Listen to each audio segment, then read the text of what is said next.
ini ada di dalam tesisnya Khairul Umam. Iya, Khairul Umam. Ya, oke. Dulu saya pernah memberi pengantar atas tesisnya. Tesis yang dibukukan dia. Ya. Dia kan mengeluh gini, saya sudah meneliti loh.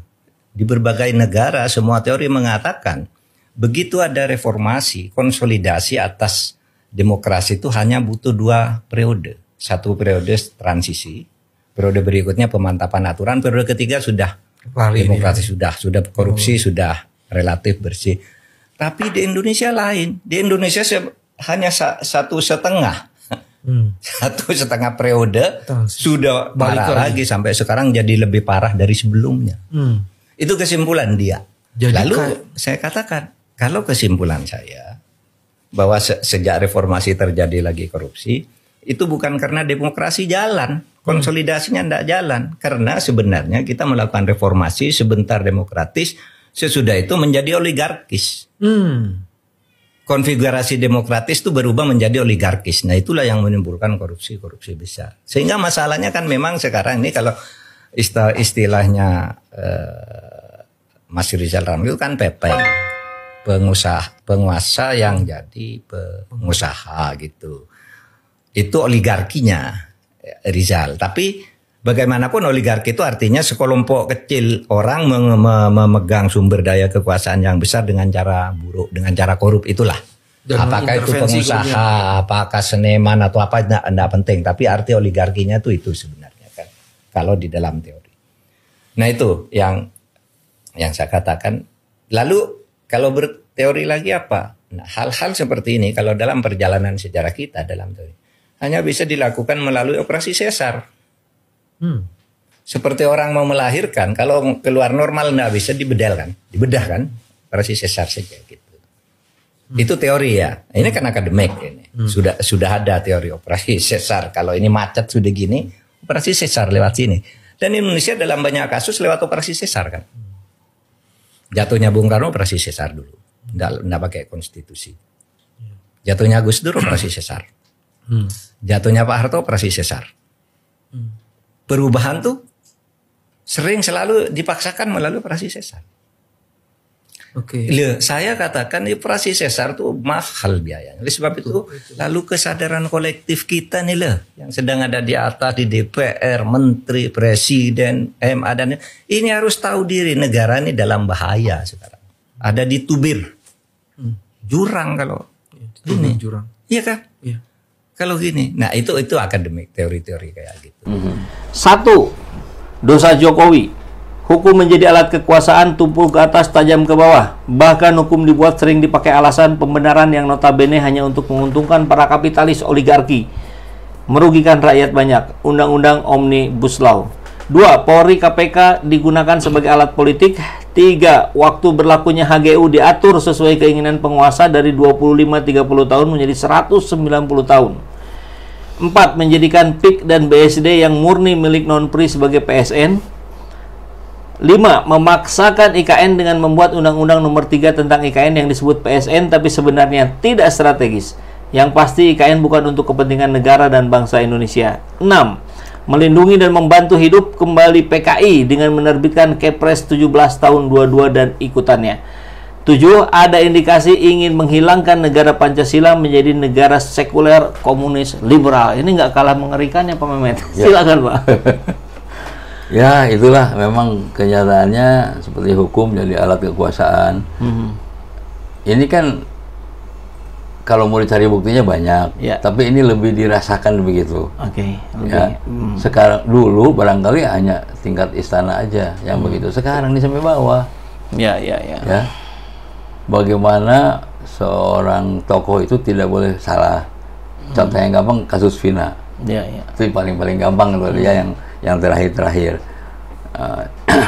Jadi kalau yang kerabatnya polisi, kerabatnya pejabat, tetap dilindungi walaupun salah juga. Gitu. Ini kan karena hukum adalah bagian dari alat politik. Hukum adalah produk politik. Maka dia bukan hanya brutal jadinya, jadi kejam. Hukum tanpa nilai liar. Hukum tanpa nilai, dia sadis. Sadis dia. Hukum tanpa politik, dia tumpul. sesuka-sukanya. Nah, untuk kedua-duanya maka hukum dia membutuhkan sistem nilai, membutuhkan sistem sosiologis, gitu loh.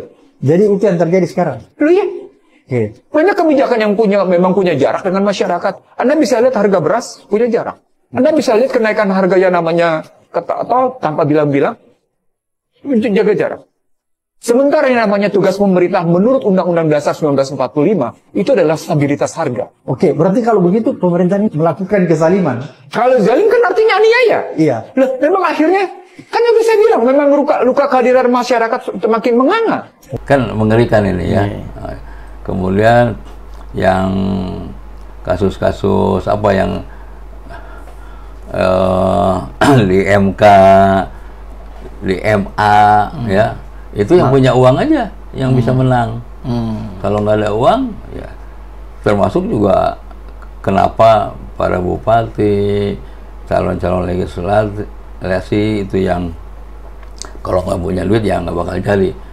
Jual beli suara di KPU itu saya dengar laporannya banyak. Ya jadi rahasia umum. Udah rahasia umum ya. Tapi ya begitulah begini. Kemudian yang paling jahat ini di dalam ini adalah membuat peraturan-aturan ini menjadi omnibus law. Maksudnya atau casingnya itu bagus.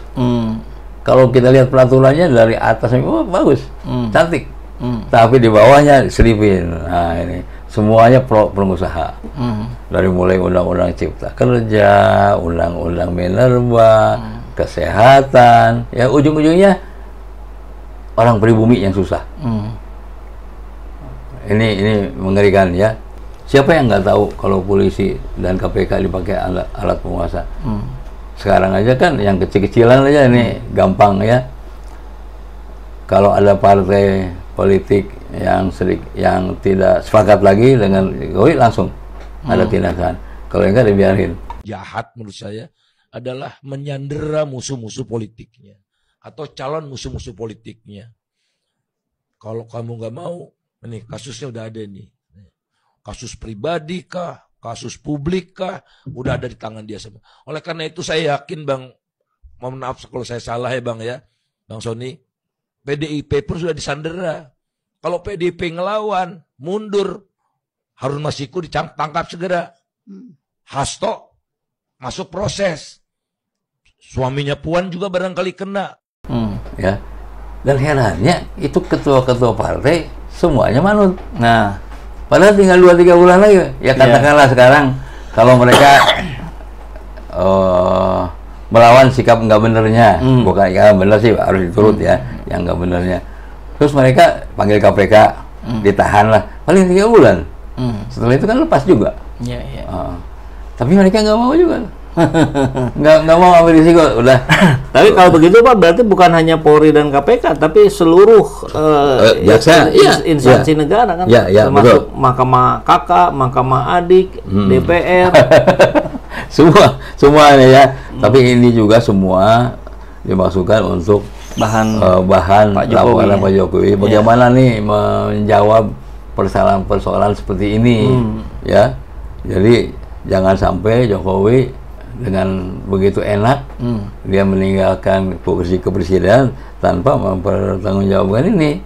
Joko Widodo menandatangani peraturan Presiden nomor 75 tahun 2024 tentang percepatan pembangunan Ibu Kota Nusantara atau IKN. Dalam aturan itu, investor IKN bisa mendapat izin hak guna usaha 190 tahun atau hampir 2 abad. Aturan yang berisi 14 pasal itu ditandatangani Presiden pada 11 Juli lalu. Hampir 2 abad gitu ya. Ini tidak pernah ada di dunia konsesi sebuah negara, apalagi menyangkut ibu kota negara asing yang begitu lama. Waktu zaman Belanda hanya 75 tahun, Hong Kong hanya 100 tahun, waktu itu ke Inggris dan bukan ibu kota negara. 2 abad itu 190 tahun. Padahal konsep hak menguasai negara ini dalam agraria ya, ada namanya konsep hak menguasai negara, ada batasan-batasan tertentu. Kalau kemudian memberikan janji-janji seperti ini, saya tidak melihat beda pemerintahan Indonesia dengan VOC ya, seolah-olah penguasaan itu mengabaikan keberadaan masyarakat yang ada. Bagaimana mungkin ibu kota negara tanahnya dikuasai investor yang bukan tidak mungkin bahkan investor asing begitu ya. Ini ibu kota negara, bukan pemerintahan daerah tertentu. Kalau kemudian logikanya seperti itu, menurut saya ibu kota negara akan sangat ditentukan oleh investor, bukan oleh pemerintah Republik Indonesia. Jadi logika hak menguasai negaranya itu yang aneh menurut saya. Kemudian bagaimana pemerintah atas izin presiden misalnya untuk mengatur HGU dari 25 tahun menjadi 190 tahun, kan gila. Ini sama dengan menjual Hong Kong aja dulu disewa ke Inggris itu hanya 100 tahun. Hong Kong ini 190 tahun. Oh, bayangin. Nggak masuk akal. Ini kalau menurut saya ini semacam menjual negara nih. Iya. Pengkhianatan terhadap negara ya. Bisa kena delik dong. Harusnya gitu, tapi terserah Pak Jokowi nanti mau bikin laporannya kayak gimana.